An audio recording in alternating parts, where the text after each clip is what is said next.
Hi, my name is Brian Caffo, and this is the lecture on managing the data pool. Like all the other lectures in this class, we're going to contrast between idealized settings and what happens in real life. In real life, data can be very messy. And when we talk about the data pool, we're talking about all the different components that go into going from a raw form of data into an analytic data set. So in this process, some of these steps are almost always required. You almost always have to pull an analytic data set from a larger, more complex data source. You often have to merge disparate sorts of data, causing matching errors and things like that. Often we have to summarize complex data types. So for example, you might have recorded voice data or text data that you need to convert into meaningful summaries. In my personal area that I work in, often we're working with large, complex brain imaging data, and we have to summarize that down into a handful of numbers that represent certain regions of the brain, for example. Another very common problem is going from data that is convenient for one purpose into a convenient form for analysis. So, for example, the way we might store the data for archival purposes is generally not what's right for analysis purposes. So in the process of converting, there can always be errors.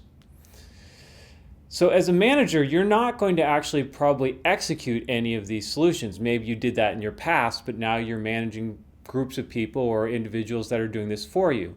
So in this lecture, we're going to give you some simple tools that you can do to help ensure data quality in real life when you have these kind of messy data issues. And in researching this lecture, I noticed that there were a lot of tools for the practitioners, for the people that are actually going to be doing the merging and doing the actual data manipulations, but relatively few for managers. So that's what we're going to focus on here. The first thing I'd like to mention is the simple act of creating what I like to call Table 1. And these are basically just summary tables. And these are a great way to catch errors. And in epi and biostatistics, we call these tables Table 1. And the reason we do that is because whenever you write an epi or biostatistics paper, there's always a first table that's main purpose is just to summarize demographic information in your sample. So this is a great way to catch errors, but a couple of caveats.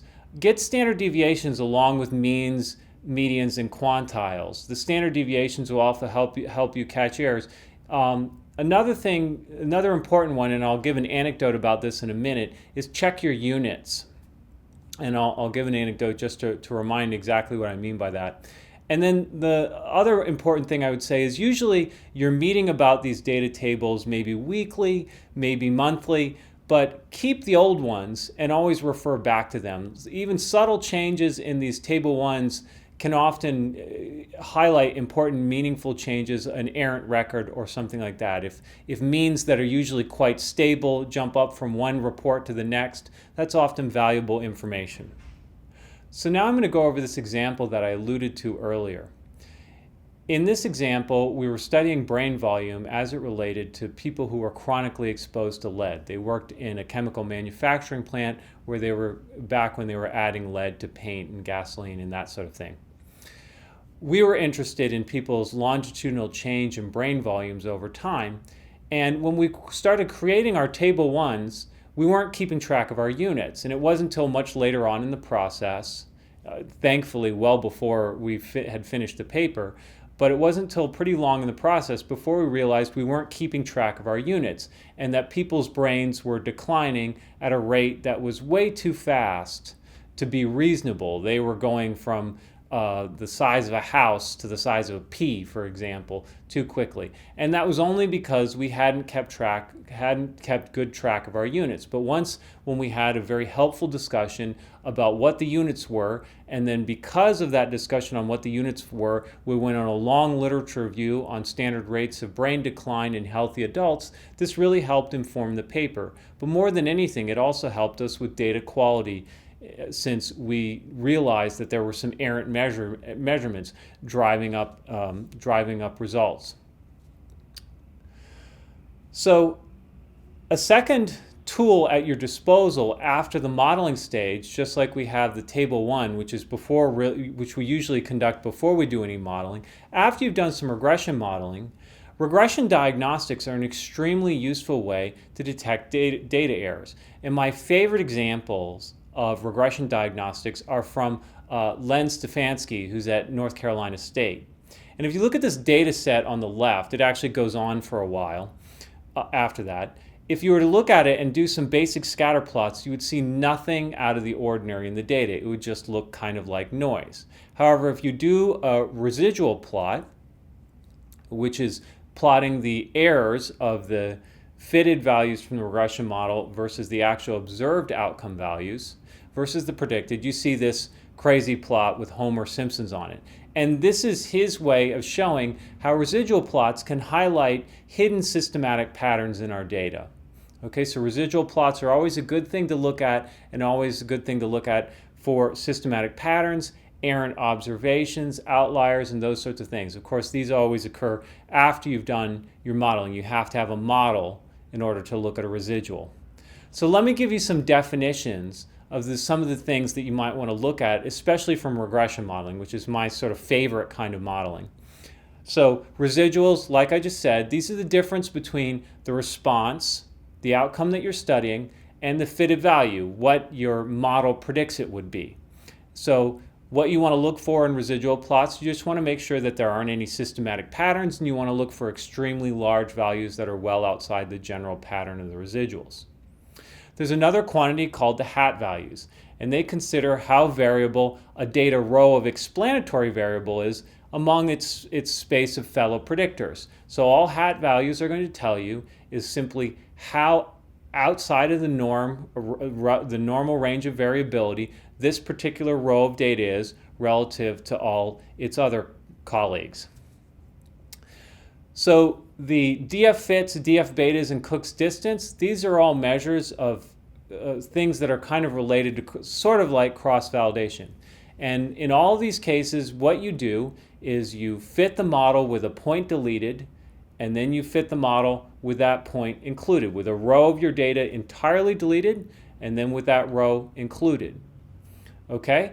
And then you look at how much your results changed by virtue of leaving that row in or out. And if you compare the fitted values, then you get what are called the DF fits. If you compare the slope estimates, then you get what are called the DF betas. And if you compare the slope estimates aggregated into one single number, one single metric, that's called Cook's distance. But all of these are influence measures. All they're trying to do is tell you how much did things change when I deleted this data point from my model fitting. That's also the same logic among the press residuals, which are just residuals of the same sort. How big was the residual for this data point if I left it in versus I left it out? And these are often called leave one out residuals or cross-validated residuals. But all of these things are useful, and your analyst or whoever you're working with, you should work with them so they produce these kinds of residual diagnostic plots with your regression. Not only do they help you evaluate things about your regression model, but they help you evaluate things about errant data points, outlying observation, and then you can drill down and see what went wrong to cause those specific observations to have such a large impact on the model fit, for example, or to be so outside of the norm of all their peers. Another kind of interesting, in my mind, fascinating way to consider data quality is to use Benfords Law. And Benfords Law is the so-called first digit law. And I just mentioned it here. You can read up on it, and sometimes people find it useful. And it's a so-called phenomenological law about the frequency distribution of leading digits in many, but of course not all real-life sets of data. And so what this means, what Benfords Law says is if you look at the final digit, say for example, of telephone numbers, they don't follow a uniform distribution. They follow a distribution that looks something like this. And you can try it. Try some Benford Law's experiment, and it's basically saying that the numbers should be uniform on a log scale rather than on the natural scale. So what you can do in terms of data quality sometimes is if your phenomenon that you're studying, whatever outcome that you're studying, if its digits should follow Benfords Law if you've checked in the past, then you can do it again and see if there was some systematic error causing the distribution of your points not to follow this law. Again, this only is applicable when the digits should follow Benfords Law. As an example, if you're looking at a particular city, the first digit, the leftmost digit of telephone numbers isn't going to follow Benfords Laws because it's going to be related to the area codes. But the rightmost digit does tend to follow Benfords Law. So at any rate, it's a little subtle tool that you can use for assessing data quality, systematic data quality errors that's perturbing the distribution of the digits of your data. The final thing you might want to try is actually checking specific rows of your data through so-called data quality queries, DQQs. Of course, you can't check every single point because that's usually too time-consuming. However, you can check some. And you can use statistical procedures like random sampling to get a random sample of rows of your data, check those rows individually, and because it's a nice random sample, you can get an estimate of the proportion of bad rows in your data. Okay, so you can use statistics to sample and understand how good or bad in general your data set is from a relatively small sample that you check by hand. Okay, so these are some simple techniques that you can help to try and stay on top of the real life circumstance where your data is actually a messy mismatch of merging errors and that sort of thing, since we all know that the true idealized setting doesn't occur in real life ever.